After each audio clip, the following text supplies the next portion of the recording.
Welcome back to Automation 2050 channel. Today we are going to see about Kaggle part 3, that is Kaggle Titanic Supervised Learning Tutorial, which is going to be hands-on. I completely hands-on and I have implemented this algorithm for beginners. The Kaggle score for me is out of 1.76 out of 1. So I have done a hands-on Kaggle Titanic supervised learning tutorial for you. Kaggle part 1 and part 2 is already published. I will give you the description link below. So you know about Kaggle. If you want to know about Kaggle, see video 1 for part 1 of Kaggle. I have given the description box below that link. Okay, so every Kaggle competition, here I have taken a data set of Titanic dataset, sinking of Titanic, that is it's all about Titanic dataset. So we have to, before going to, I am going to start with the Titanic dataset. So we have to know one thing.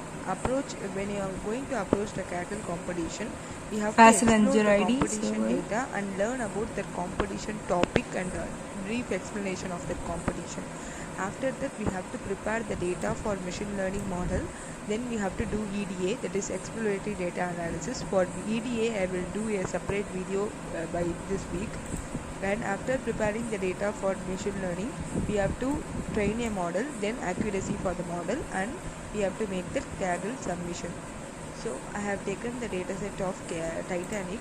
So the Titanic dataset link, the dataset link was given in the description box below. So first I am importing pandas as PD, that is a pandas library, and use pandas.read_csv to import train.csv and assign it to the variable train, and also use dataframe.shape to calculate the number of rows and columns in train and assign the result to train shape. So we will get in this code we are getting the shape of train and test, and also we are importing the train and test data, and we have to explore the data. So after importing the data, the files we read in the previous screen, you will be able to see that are available on the data page for the Titanic competition on the Kaggle. That page also have data dictionary which explains the various columns that makes you to know more about the data set. For example, passenger ID, survived, P class, age, then like parts, ticket, fare, cabin, embark, all are there in the description box below. I will give you the each and every the passenger ID means a column added by Kaggle to identify each row and make submissions easier. For example, survived means whether the passenger is survived or not. Everything were given in the description box. So let's now view the actual data. So train.head means the first few rows of the column, like the first few rows of the data will be will be seen in the output. Input means in, that square bracket means input. Output is the output that we are going to see. So we will see the first few rows of the data set. So train.head or something, or 2 means 2 rows of data set. First few 2 rows of the data set will be published here. For example, passenger ID, survived, P class, name, age, ticket, fare, etc. will be published. After that, the type of machine learning we will be going to do is supervised, that is classification, because when we make predictions, we are classifying each passenger as survived or not. More specifically, we are performing binary classification, which means that is logistic regression, which means that there are only 2 different states we are going to classify. So in any machine learning exercise you are going to see, thinking about the topic you are predicting is more important, because there are thousands of models. You have to know, for example, supervised, what are the models available, unsupervised, what are the models available, which model is suited for which problem statement. So for data scientists only will know that. So we call this step acquiring domain knowledge, and it's one of the most important determinants for success in machine learning. In this case, understanding the Titanic dataset and specifically what variables might affect the outcome of survival is important. Anyone who has watched the movie Titanic would remember that women and children were given preference to lifeboats as they were in the real life. You would also remember the vast class disparity of the passengers. So this indicates that age, P class may be good predictors of survival. So we will start with because the survived column contains 0 if the passenger didn't survive, and if 1 if they did. And we now we are going to see how many people survived through female and male. So we can immediately see that female survived in much higher proportions than male did. So let's do same with the P class. So we are using a data frame dot pivot underscore table to pivot the train data frame. Use P class for the index parameter. Use survived for the values parameter. Use data frame dot plot dot bar to plot the pivot table. So data frame dot plot dot bar is a data frame. Again and again I'm repeating because it's very important. So data frame dot plot dot bar, it's a function used for plotting the pivot table. Now we are getting we are able to see how many people are survived. So third one is exploring and converting the age column. So we are for this that we are going to since it's a categorical, we are going to see P class and male female column. So it means that the values represented a few separate options. For instance, either the passenger was male or female. So for this we have to describe series dot describe, that is train of age dot describe. It's going to describe the age contains the numbers ranging from 0.42 to 80. And if you look at the Kaggle data page, it informs us that the age is fractional if the passenger is less than 1. The other thing to note that here is there are 714 values in this column, fewer than 814 rows. We discovered that train data set had earlier in this mission, which indicates we have some missing values. So for missing values, what we have to do, we train, like what we have to do is that age column needs to be treated slightly differently, as this is a continuous numerical variable. One way to look at distribution of values in continuous numerical set is to use histograms. So we can create two histograms to compare visually those that survived versus those who have different died across different age ranges. That is train of survived is equal to 1. So people who have survived.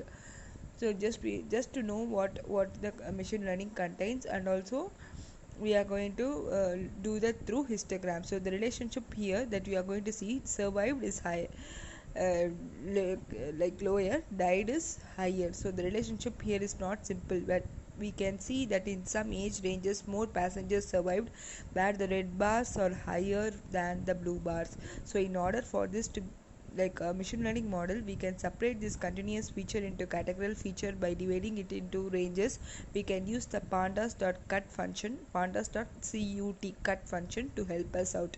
So the pandas.cut function has two required parameters: the column we wish to cut and the list of numbers which define the boundaries of our cuts. We are also going to use the optional parameter labels, which takes a list of labels for the resultant bins. This will make us easier to understand our results. Before we modify this column, we have to aware of two things. Firstly, any changes we made to the train dataset, we also need to make to the test data. Otherwise, we will be unable to use our model to make predictions for our submission. Secondly, we have to remember to handle the missing values we observed for. So we can use both the train and test data frames. So in this, I think you are able to understand it. After that, what we are going to do is, fourth important thing is preparing our data for ML. So as we are identified that some of the important columns are used for predicting the survival, that is male and female column, P class and age, or more specifically our newly created age categories. So before we build our model, we need to prepare these columns for machine learning. Most machine learning algorithms can't understand text labels, so we have to convert our values to numbers. Additionally, we need to be very careful that we do not imply any numeric relationship where there is not one. So if we think of all the values in P class column, we know they are 1, 2 and 3. So while the classes of each passenger certainly has some sort of ordered relationship, the relationship between each class is not the same as the relationship between the numbers 1, 2 and 3. So for instance, class 2 is not worth double what the class 1 is, and class 3 is not worth triple what class 1 is. So like we have to be very careful. So use the create underscore dummy function to create dummy variable in the text and train dataset for male female column. Use the create underscore dummy function to create dummy variable for the age underscore categories in the train and test columns. After all this, what we have to do is we have to create a ML model using logistic regression. Now the data is as prepared and it's ready to train our first model. So the first model we are going to use is logistic regression. So we will be used when performing classification. While first model you will train while performing the classification, then only text. So we will be using sklearn, that is scikit-learn library, as it has many tools that makes performing machine learning very easier. So first point is the steps for creating the sklearn library. Step 1, initiate or create the specific ML model you want to use. Step 2, fit the model to the training data. Step 3, use the model to make prediction. Step 4, accuracy of the prediction we have to evaluate. Step 5 is each model in sklearn is implemented as separate class, and the first step is to identify the class we want to create an instance of. So for example, from sklearn.linear underscore model import logistic regression. So LR is equal to that object we are going to creating a logistic regression object. LR is equal to logistic regression of. So lastly we are using logistic regression dot fit method to train our model. That fit method accepts two arguments called x and y. X must be two-dimensional array like a data frame of the features that we wish to train our model on, and y must be a one-dimensional array like a series of our target or the column we wish to predict. Remaining all you think you can know. After predicting it, like I'm showing the screen, like who, like LR is equal to log, who like survived, who died, everything is there. So splitting our training data. So like our next step is to find the accuracy of the model. 0.8 is the accuracy. So as you all see, 0.8 is the accuracy. So predict method is you are seeing the predict in all the methods. So logistic regression dot predict is used to make the predictions. So predict method is takes a parameter x and a two-dimensional array of features for the observation we wish to predict. X must have the exact same feature as the array we used to fit our model. So the method returns a single dimensional array of prediction. So like this is an accuracy from sklearn dot metrics import accuracy underscore score. Accuracy is equal to accuracy